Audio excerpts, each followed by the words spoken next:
আসসালামু আলাইকুম প্রিয় দর্শক।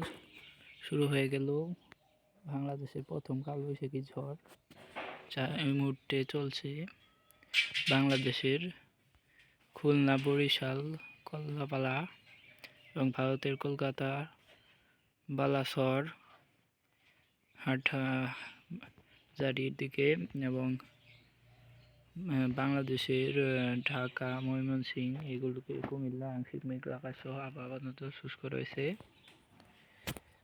আমরা যদি এটি একটু প্লে করে দিই তো কিভাবে কি হচ্ছে তো দেখার জন্য। তো দেখুন, এখানে বজ্র বৃষ্টি হচ্ছে এবং কালবৈশাখী ঝড় হচ্ছে ঘন্টায় 60 থেকে 80 কিলোমিটার বেগে।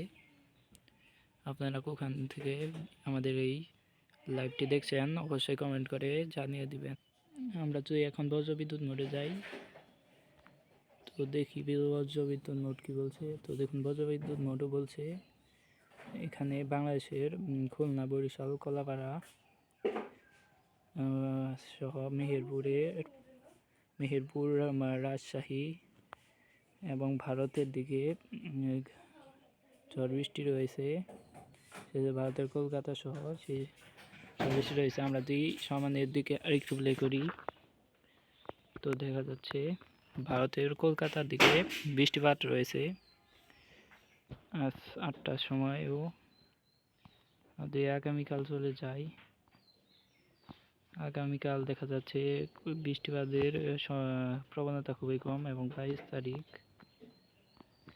তারিখে দেখা যাচ্ছে বাংলাদেশের কিছু কিছু জায়গা, খুলনা বিভাগ এবং বরিশাল বিভাগের কিছু কিছু জায়গায় হালকা মাঝারি বৃষ্টিপাত হতে পারে বজ্রবিদ্যুৎ সহ।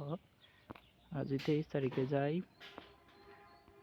23 তারিখে লক্ষ্য করি দেখা যাচ্ছে প্রচুর বৃষ্টিপাত নিয়ে আছে। যেমন বাংলাদেশের ঢাকা, ময়মনসিংহ, কুমিল্লা, রাজশাহী, মেহেরপুর, দিয়ে আরেকটু জেম করি কাপাসিয়া, ঢাকা, নাগেরপুর, ফরিদপুর, মাদারীপুর, লোহাগাড়া, যশোর, ফরিদগঞ্জ, কুমিল্লা, আগরতলা, রাজশাহী, কিশোরগঞ্জ, মাদান, ময়মনসিংহ এর দিকে কিছুটা ভারী ধরনের বৃষ্টিপাতের সম্ভাবনা রয়েছে। সেই সাথে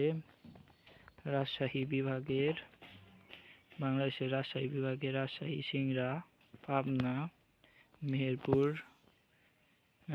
ফরিদপুর, যশোর এবং বাংলাদেশের বাইরে ভারতের কলকাতার খড়গপুর এর দিকে বৃষ্টিপাত রয়েছে।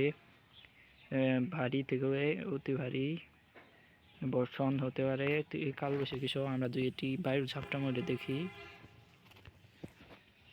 তো দেখুন, কালবৈশাখী ঝড়টি মূলত হতে পারে বাংলাদেশের ময়মনসিংহ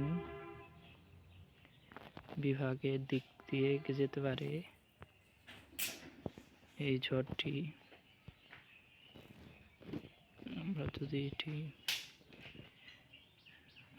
তো দেখুন, বাংলাদেশের ময়মনসিংহ হয়ে এই ঝড়টি যাবে।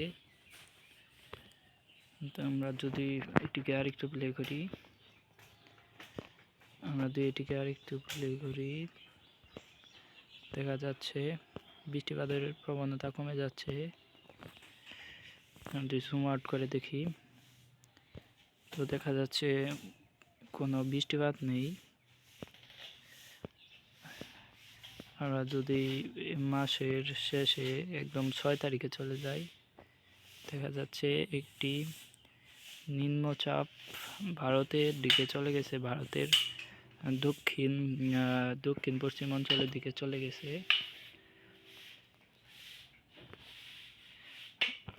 আমরা যদি বায়ুর ঝাপটা মোডে বঙ্গোপসাগরের দিকে লক্ষ্য করি কোনো কিছু আছে কিনা।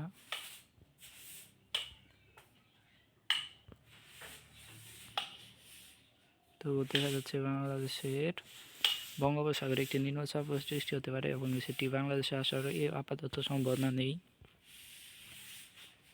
কিন্তু কালবৈশাখী ঝড় হতে পারে যার প্রভাবে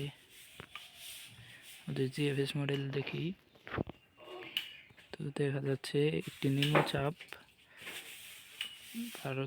বাংলাদেশের দিকে এগোচ্ছে। এই ছিল আমাদের আবহাওয়ার রিপোর্ট। যদি নিয়মিত আবহাওয়ার খবর পেতে আমাদের চ্যানেলটি সাবস্ক্রাইব করে অবশ্যই কাছে থাকবেন। ধন্যবাদ।